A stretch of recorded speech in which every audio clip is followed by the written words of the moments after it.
Hi hello नमस्ते आशा करुच्ची भलरे थे समस्ते। तो मोर लास्ट वीडियो रे जने मैडम कमेंट करथिले कि तांको चिली पनीर रेसिपी दरकार। तो मु नेकी आसी जाछि आपनक पय गुटे चटपटा चिली पनीर रेसिपी। आपण माने भी घरे सहजरे केमिति बनेबे चलंतु देखौछि। तो चिली पनीर बनेबा पय मु एठी नेछि 3 प्रकार शिमला मिर्च, टिके रसुण, टिके अदा, टिके कंचा लंका और टिके प्याज। तो मु एठी गोटे पर्सन पनीर बनेबे तो मु गोटे स्लाइस पनीर नेछि। तो मु से हिसाब से वेजिटेबल नहीं आपड़ जदि अधिक बनइले तो कम अधिक काटिके सेमती किसी न तापर मुझे पनीर को डायमंड कटिंग रे काटी देछि। तापर पनीर को हम मैरिनेट करने मुझे टिके लुण दे देछि। तापर टिके आरडर पाउडर आउ टिके पानी ढालिकी भलरे मिसई दबा। आपण चाहिए से टिके गोलमर्च पाउडर भी मिसई पारे किंतु मैदा ढालतुनि एमती फ्राए करके देखो आपण पनीर मस्त क्रिप्स फ्राए हम देखिपे मुझे ऑयल ढाली देछि। तो अब आम पनीर रेडी हो गला देखिपे के मस्त क्रिप्सी आ गोल्डन कलर हो जाइए। तो चलते एम पनीर चिल्ली सॉस रेडी करवा। पनीर चिल्ली सॉस मुझे गोटे पड़ाई टिके तेल देछि।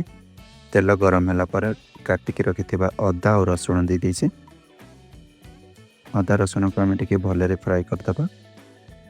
टिके फ्राए है प्याज कैप्सिकम कंचा लंका को से ढालीदे। प्याज कैप्सिकम कंचा लंका को टिके फ्राए कलापर से आम सॉस डालदे। तो मुझे नहीं टिके ग्रीन चिली सॉस आउ टिके रेड चिली सॉस आउ टिके टमाटो सॉस। तापर से टिके लुण और व्हाइट पेपर आउ चाइनीज चिली पेस्ट डालिकी आम भलरे मिसईदे। आपड़ चाहिए बिना चाइनीज चिली पेस्ट भी बनई पारे। तो चाइनीज चिली पेस्ट डाले आम टे रेस्टोरेंट पर फील आसे। आपड़ जदि कमेंट करेंगे ताहले मु नेक्स्ट वीडियो रे चाइनीज चिली पेस्ट रेसिपी डाली। तापर से आम काटिकी रखि कैप्सिकम को ढालीदे। सॉस आमर टिके फ्राए है से टिके पानी ढालीदे। पानी डाल भलरे मिसईदे। सॉस टिके मोटा करने कॉर्नफ्लोर टिके पानी मिसईकि आम से ढालीदे। देखिपे आम चिली पनीर सॉस रेडी हो गला। तब आम से पनीर ऐड करदे। पनीर ऐड कलापर लास्ट आम टिके प्याज पत्र और टिके सोया सॉस देकी भलरे मिसईदे। तो मुझे स्टाइल फ्राए पैन बुलेला पनीर आम सॉस रे भलरे मिसी जाइए। देखिपे आम पनीर चिल्ली भी पूरा रेडी हो गला। तो चलते प्लेट को सर्व करवा।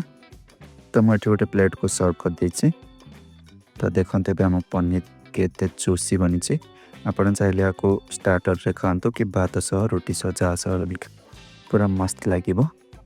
जल्दी जल्दी जानतु आपन भी घरे बन के ट्राई करंतु और मत कमेंट करके कहतु केमिति लगिला। रेसिपीटे जदि भल लगे लाइक कमेंट और चैनल को सब्सक्राइब कर दिंतु। रोची बाय बाय।